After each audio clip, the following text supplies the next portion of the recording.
The night had fallen quiet, though the air carried the faint crackle of dying embers from the fire.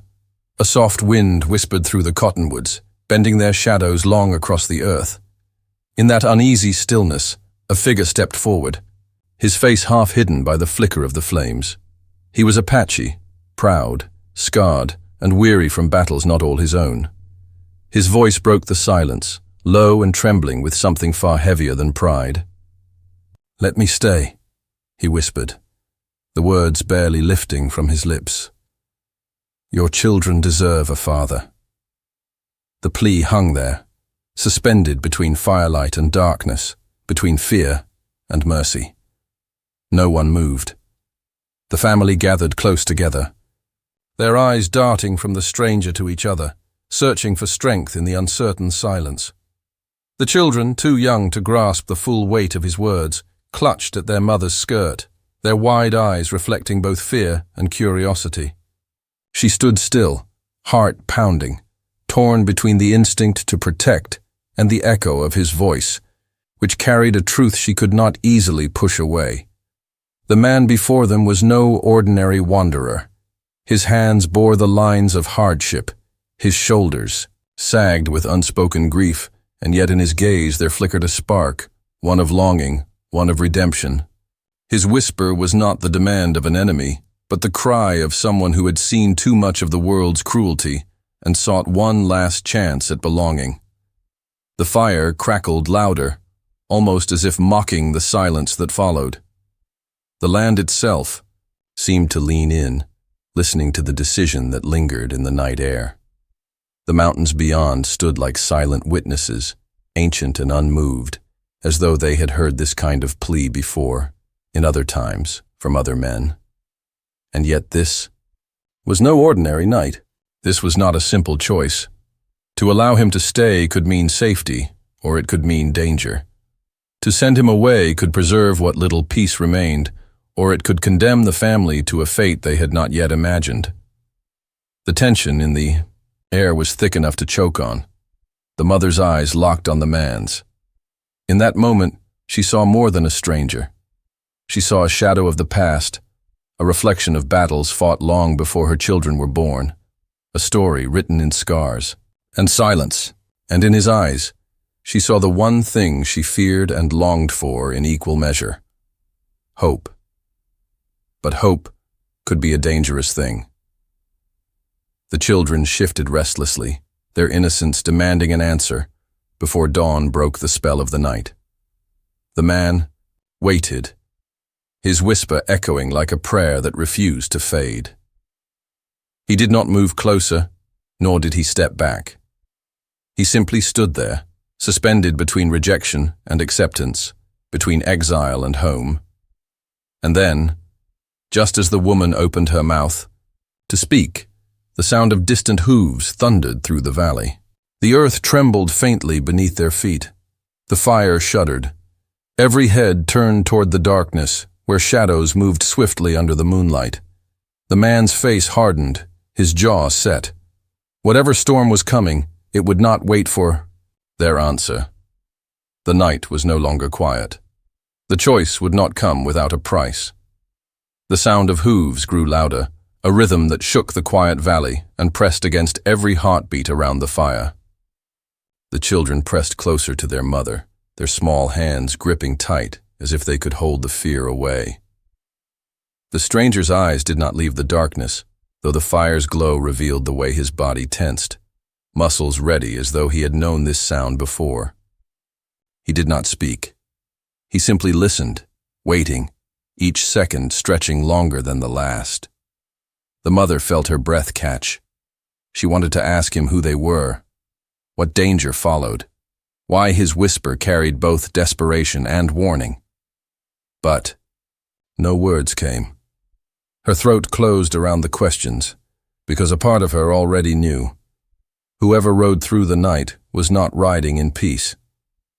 The man's whisper still lingered in her ears. "Let me stay. Your children deserve a father." That plea was more than words. It was a confession, an offering, and perhaps even a prophecy. She could not shake it, not when the firelight caught the lines of his face, etched with struggle, carved by storms of a life she could not imagine. His presence had already shifted the night, and she wondered if fate itself had sent him to her doorstep. The hooves drew nearer. In the shadows, the riders became outlines, shapes cut sharp against the horizon. They were too many to count in, the dim light, but enough to turn the air heavy with threat. The stranger's hand brushed the hilt of a worn knife at his side, not with aggression, but with the calm of a man who had stood in such moments before. The children, too young to name their fear, looked up at him with wide eyes. They seemed to sense something in him, something that did not frighten them as much as the unknown approaching from the hills. It was as if they understood, in the way children sometimes do without words, that this man was not their enemy. He was something else, something undefined. The mother finally broke the silence, her voice low and urgent. "Who are they?" The stranger turned his face slightly, just enough for the firelight to catch the scar running down his cheek, the mark of battles that were not easily forgotten. His answer came in the same low whisper as before. "They are hunters of men, and they have found a trail." The words sank like stones into the stillness. She did not need him to explain further. Whoever those riders were, they carried danger in their wake. Whether they hunted him or anyone who dared to stand in their way, it no longer mattered. Their presence meant blood, and the valley itself seemed to know it, trembling under their weight. The fire sputtered as the wind shifted, carrying with it the sharp scent of horses and leather. The mother pulled her children close, every instinct telling her to run, but where could they go in the darkness? The stranger did not move to flee. He stood firm, his figure outlined by flame and shadow, as though the earth had rooted him to this place. For a brief moment she wondered if his arrival had brought this danger upon them. Was he a curse? A wandering soul dragging ruin wherever he went? Or was he the only thing standing between her family and the storm that now rolled closer with every hoofbeat? The riders crested the hill, their outlines clearer now against the silver wash of moonlight. The stranger's eyes narrowed. He did not speak again, but his silence carried its own weight. It was the silence of a man who knew that choices made in the next few breaths would change everything. The mother's heart hammered as her gaze flicked between the children and the stranger. His whisper repeated in her mind like a song she could not shake. "Let me stay. Your children deserve a father." Those words had seemed like a plea moments ago, but now they felt like something else. A warning. A promise. Perhaps both. The hooves slowed. The riders did not charge forward. Not yet. They circled instead, their shadows stretching long across the valley floor. It was a game. A test of nerves. The stranger's hand hovered near his knife, but still he did not strike. He knew the power of waiting, of holding steady when others rushed. The fire crackled, louder now in the silence, and the children flinched at the sound. Their mother bent low, whispering to calm them, though her own fear threatened to swallow her words. She could not understand why the stranger remained so calm. Did he know these men? Had he fought them before? Or was he simply resigned to whatever fate the night carried? The stranger finally broke his silence. "You must choose," he said softly, his voice steady despite the danger. "If you turn me away, they will still come for you. If you let me stay, I will not promise safety, but I will promise this: I will fight for you." The choice hung heavy in the air. She wanted to scream at him for placing such a burden on her shoulders, but there was no time for anger. The riders were closing in, and the valley had become a trap. Her children clung to her, their small bodies trembling, their trust pressed wholly into her hands. She searched the stranger's face, looking for lies, for secrets he might be hiding.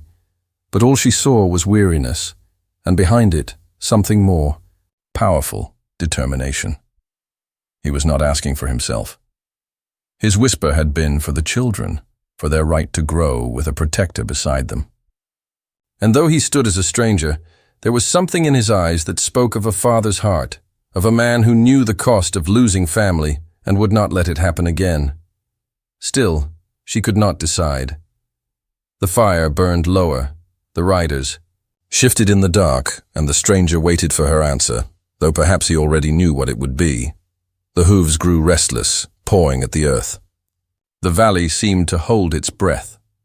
The stranger's whisper echoed once more in her mind, weaving itself into her fear, her doubt, her fragile hope. "Let me stay." And just as the silence threatened to shatter with the first cry from the riders, a single torch flared to life among them, its flame burning bright against the night. The glow revealed the faces of the men who had come, and the mother's blood ran cold. She knew those faces. She knew the cruelty in their eyes, the merciless hunger that had taken from her people before. Her gaze snapped back to the stranger. He did not flinch at the sight of them. Instead, he lifted his chin, the firelight catching the hard line of his jaw. He was ready, though she did not know if readiness would be enough. The children whimpered softly, and the mother's arms tightened. Around them, the night had drawn its battle lines. The stranger's whisper lingered in her heart, but the choice was not hers alone anymore. Fate had already set the stage, and the riders were closing in. The fire hissed, sparks lifting into the dark sky like fleeting stars. The land itself seemed to watch, silent and still, waiting for the clash that was about to come. And in that fragile moment, caught between fear and fire, the question remained unanswered. Would she let him stay? Or would the riders decide her? Fate before dawn broke over the valley. The torchlight spread across the valley, throwing long shadows that danced over the rocks and brush. More flames followed, one after another, until a ring of fire seemed to encircle the clearing. The riders sat mounted and silent, their faces half hidden, but their intent as clear as the cold stars above. The stranger did not move, though his eyes narrowed at the sight. He had seen this before, the quiet circle before the storm, the deliberate intimidation meant to break the will before a weapon was ever drawn. The mother felt her breath grow shallow. Her children pressed closer, their little hearts pounding against her arms. She wanted to cover their eyes, to shield them from the sight of men who knew nothing of mercy, but she knew it would do no good. The valley had no walls, no doors to close. Whatever was coming would come. The stranger's voice was low, almost drowned out by the restless shifting of the horses beyond the firelight. "They know you're here," he said, not turning his head. "But they came for me. If I leave, they'll follow. If I stay, they'll test how much you can endure." His words struck her like blows. No matter the choice, danger was already woven into the night. She looked at him, his posture steady, his breath measured, as if the fear that threatened to tear her apart was a companion he had long since learned to live beside. She wondered what kind of life had carved such calm into a man's bones. The children tugged at her dress, whispering questions she could not answer. Why were the men here? Why was the stranger with them? What would happen if the riders reached the fire? She hushed them, her voice shaking, but their innocence only sharpened the terror she felt. The riders did not advance yet. They circled slowly, their torches lifting higher, casting light that revealed just enough to keep the family on edge. It was a show of power, a reminder of who held control of the night. The stranger stepped closer to the fire, his shadow stretching tall behind him. For a brief moment, he looked like a figure pulled from old stories, one of warriors who stood against odds no one else would face. The mother felt a pang of something she could not name. Was it trust? Was it dread? Perhaps both. She had no reason to believe in him. Yet every part of her being screamed that he belonged here now, in this moment, as if fate had placed him between her family and the flames beyond. Then came the whistle. Sharp, high, cutting through the night air. The horses stilled, the circling slowed, and from the line of riders, a man stepped forward, torch in one hand, reins in the other. His presence carried authority, though his silence carried something darker. He did not speak. He simply looked toward the fire where the family and the stranger stood. His gaze lingered, and the mother felt it press heavy against her skin, as though he could see into her thoughts, into the fear she tried to hide. The stranger met that gaze, unflinching. For a long moment, the valley seemed caught between their locked eyes, as if two storms measured each other, waiting for the first crack of thunder. And then, without warning, the riders pulled back. Not far, not away, but enough to break the circle. They moved toward the ridge, the torchlight dimming as distance grew. The mother exhaled, relief flooding her chest, but the stranger's face did not soften. "They aren't leaving," he whispered. "They're waiting." His words froze her blood. Waiting meant planning. Waiting meant patience, and patience was often more dangerous than rage. She realized the night was not saved. It had only been stretched thinner, like cloth pulled taut, ready to tear at the slightest pressure. The children, unaware of the deeper meaning, whispered questions again. Why did the men stop? Would they come back? Could they sleep now? The stranger knelt down, his weathered face catching the firelight. He did not smile, but his voice softened, though it still carried the weight of truth. "You must be brave," he told them. "Bravery is not the absence of fear. It is choosing to stand even when fear surrounds you."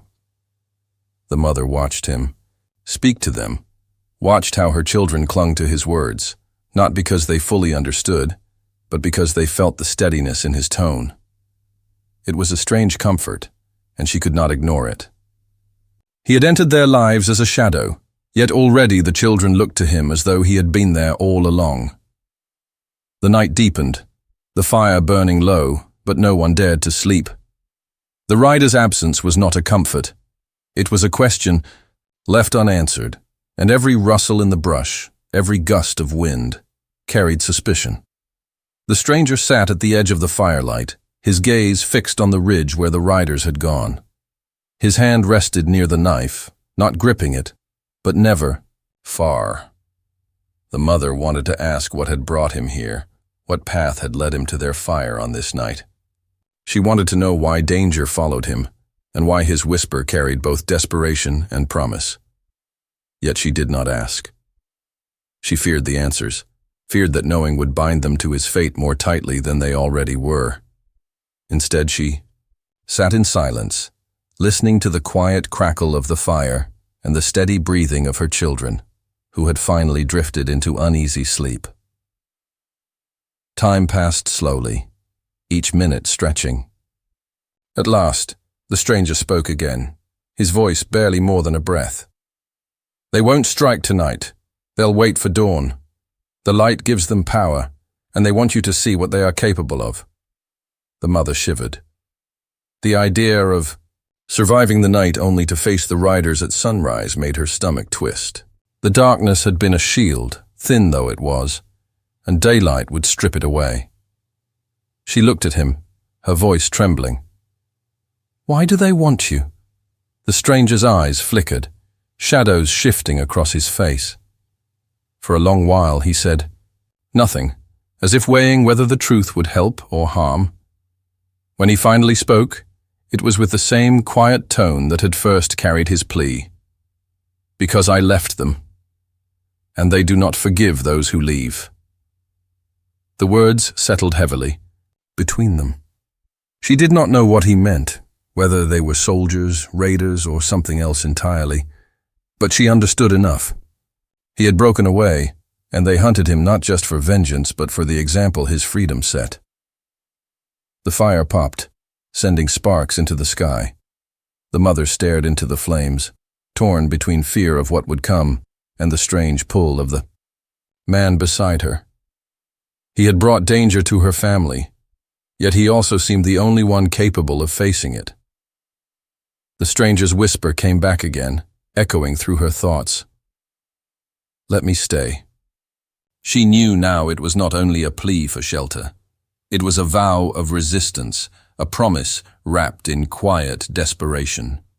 Whether she wanted it or not, his fate had already tangled with hers, and the riders beyond the ridge would not let the dawn pass without testing it.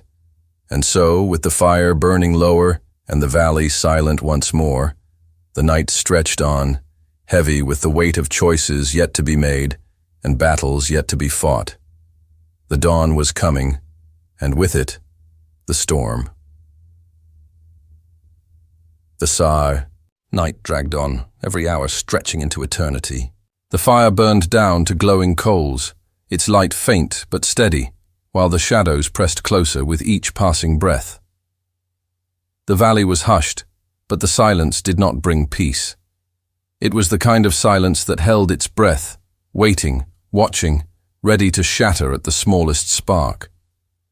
The mother sat with her children nestled against her, their restless sleep broken by soft murmurs and sudden flinches, as if even their dreams could feel the weight of what was coming. The stranger had not moved for hours.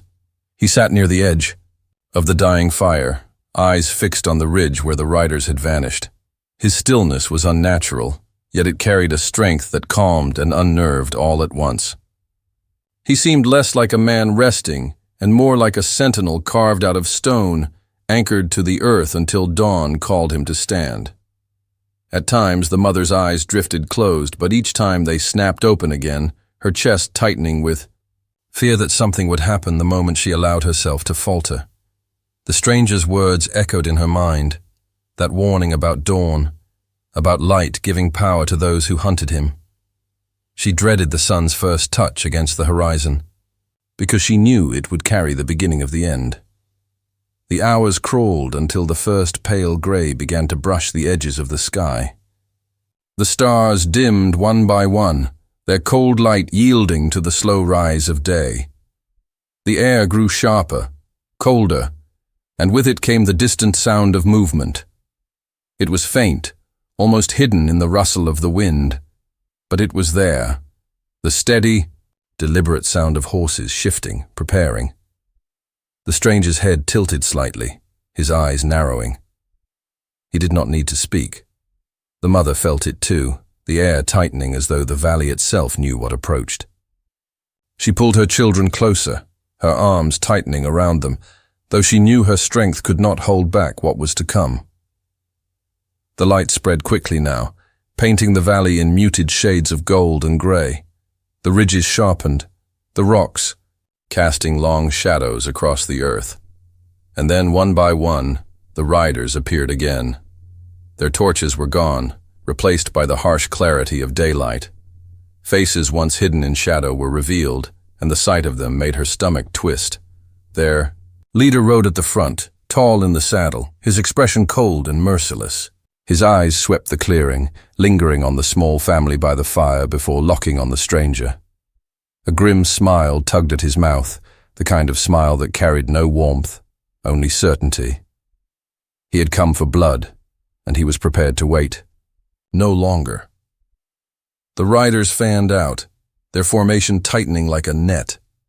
The sound of hooves striking earth echoed through the valley, deep and rhythmic, each beat louder than the last. Dust rose around them, curling in the morning light like smoke.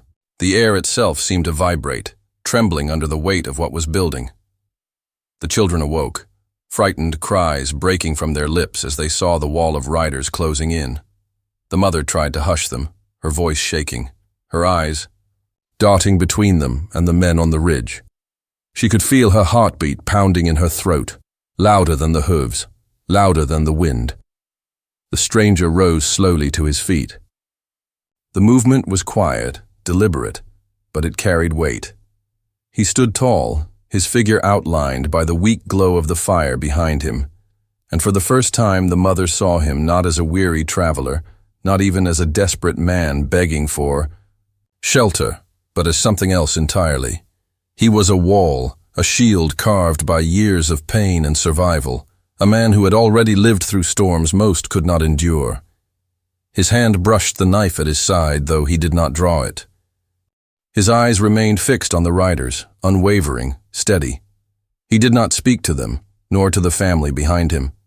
His silence was louder than words, carrying a message clear enough. He would not move. He would not run. The riders slowed. There, horses tossing their heads, snorting in the cool morning air. The leader raised one hand, and the entire line came to a halt. The valley went still again, but this stillness was different. It was not the waiting of the night, not the patience of shadows. It was the silence before a strike, heavy with the promise of violence. The mother's throat tightened. She wanted to cry out, to beg the men to leave them be, but fear froze her voice. Instead, she held her children close, whispering prayers under her breath, prayers that clung to the rising wind like fragile threads. The stranger finally shifted, his voice breaking the silence with the same calm whisper he had spoken from the first moment. "Stay behind me." The words were for her, for the children, but they carried beyond the fire, echoing into the ears of the riders. It was not a plea. It was not even a warning. It was a promise, as steady as the ground beneath their feet. The leader of the riders tilted his head, amusement flickering in his cold eyes. He said something the family could not hear, his words drowned by the distance, but the effect was clear. The riders stirred, their formation tightening, hands moving to weapons, spurs digging lightly into their horses' sides. The ground shook as the first line advanced, slow at first, then faster, their movement deliberate, inevitable. Dust billowed, rising around them, blurring their forms into dark shapes against the morning light. The thunder of hooves grew louder, rolling through the valley like an oncoming storm. The mother's heart slammed against her chest.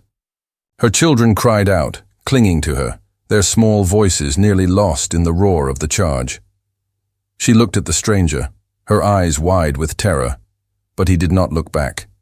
His gaze was locked forward, his body steady, braced for the impact that was coming. The distance closed with terrifying speed. The riders bore down, their weapons glinting in the sunlight, their cries echoing through the valley. Dust swirled, firelight flickered, the world itself seemed to collapse into that single moment. The clash that had been building since the whisper first slipped from the stranger's lips. The mother clutched her children tighter, her breath caught, her voice breaking into a single, desperate cry. The stranger's hand tightened on his knife, his stance unyielding as the storm bore down upon them. And then, just as the riders reached the edge of the clearing, the world seemed to shatter. The climax had come, but the end was not yet written. The air. Riders surged into the clearing, their cries echoing off the ridge, the ground shaking with the thunder of hooves. Dust rose in heavy clouds, blotting out the rising sun. The mother clutched her children close, shielding them with her body, her heart pounding so violently she thought it might tear through her chest. The air felt sharp, heavy, filled with the weight of everything that had built through the long night. The stranger stood tall, his knife finally drawn, the blade catching the first true light of morning. He did not run, did not falter. His stance was steady, rooted like an oak that had survived storms for centuries. When the riders reached the edge of the fire's glow, the stranger stepped forward. His voice rose, deep and commanding, cutting through the chaos like a strike of lightning. Enough! For a heartbeat, the charge wavered. Horses reared back, nostrils flaring, eyes rolling wild. The leader pulled hard on his reins, the sudden force halting the line just short of crashing into the fire. Dust swirled around them, choking the air, but the momentary stillness was louder than the storm. The leader fixed his eyes on the stranger, his voice low but edged with venom. "You should have never left."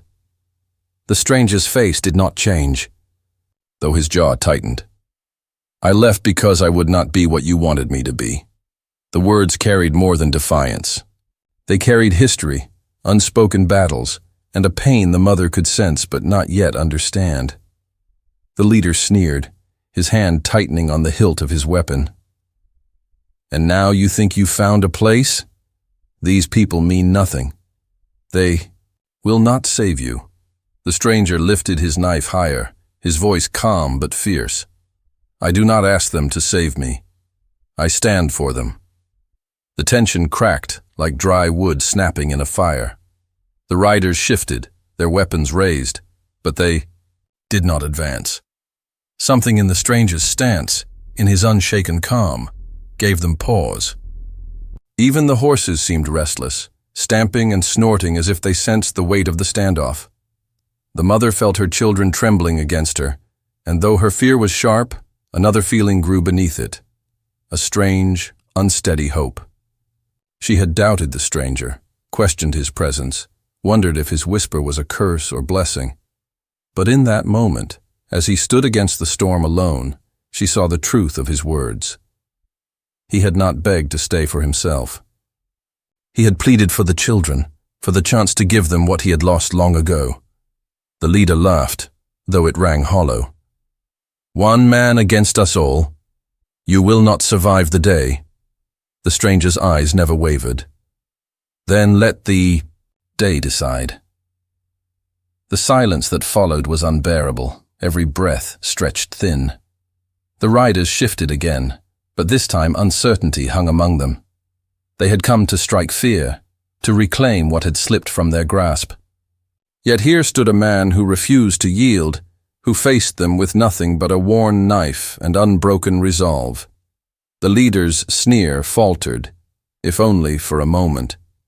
He studied the stranger, then glanced at the small family behind him, huddled near the fire. Something unreadable crossed his face, pride, anger, maybe doubt. His hand tightened on the reins, and then, with a sharp whistle, he pulled his horse back. The line of riders hesitated, but one by one they followed, the storm pulling away from the clearing, retreating toward the ridge. The dust lingered long after they were gone, drifting through the pale light of morning like smoke from a dying fire. The mother stared in disbelief, her heart racing, her arms still wrapped protectively around her children. The valley, once filled with the roar of hooves, was silent again. The stranger lowered his knife, his shoulders sagging with exhaustion, though his stance remained firm.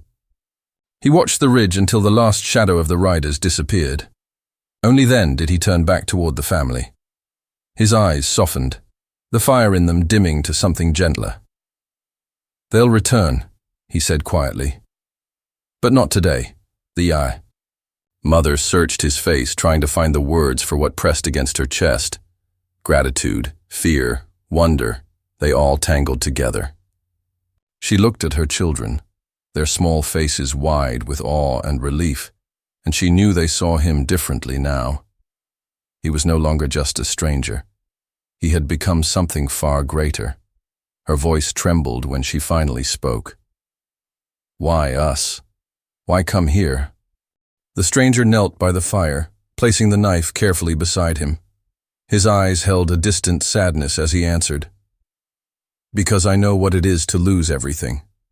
I know what it is to watch the people you love taken away, to stand alone, with no one left to fight for. I will not let that happen here, not to your children." The mother felt her throat tighten, tears welling, despite her will to hold them back. She had doubted him, feared him, but his words rang true in a way she could not deny. He had chosen them, not because they were strong or safe, but because they were fragile and worth protecting. The sun climbed higher, spreading warmth across the valley. The fire had nearly burned out, its coals glowing faintly, but the air no longer felt heavy with dread. For the first time since his arrival, the mother allowed herself to breathe without fear. Her children clung to the stranger, their small hands gripping his arm, their trust unspoken but clear. He did not pull away. Instead, he placed a hand gently on their shoulders, the weight of his touch steady, protective. The mother watched this, her heart softening with every passing moment. The whisper that had begun the night as a plea now echoed in her memory with new meaning. "Let me stay. Your children deserve a father." He had proven those words, not through promises, but through action. The valley would not be safe forever. The riders would return someday, and the storm would come again. But for now, they had been given a reprieve, a chance to breathe, to gather strength. And in that fragile peace, the mother knew the choice was no longer hers alone. The children had already made it, in the way they held on to him, in the way their eyes shone with quiet faith. The stranger had asked to stay, and though the world around them was uncertain, the answer was clear. As the morning light spread across the land, chasing away the last shadows of night, the mother whispered the words that had weighed on her heart. "Then stay, not as a stranger, but as one of us." The stranger looked at her, his eyes glimmering with something unspoken, something fragile and powerful all at once. He nodded, and though he did not smile, the lines of sorrow on his face seemed to ease. The day had broken, and with it came a fragile hope. The family was no longer alone. They had found not just a protector, but perhaps the father they needed, the man who had been shaped by loss and now chose to stand against it. The valley, scarred but quiet, held its breath as if it too understood. The storm had passed, but its memory lingered, a reminder of what was at stake. And yet, in the stillness, there was promise. A promise whispered in the firelight, carried through the night, and made real in the dawn. The stranger stayed, and with him, the children's world shifted forever.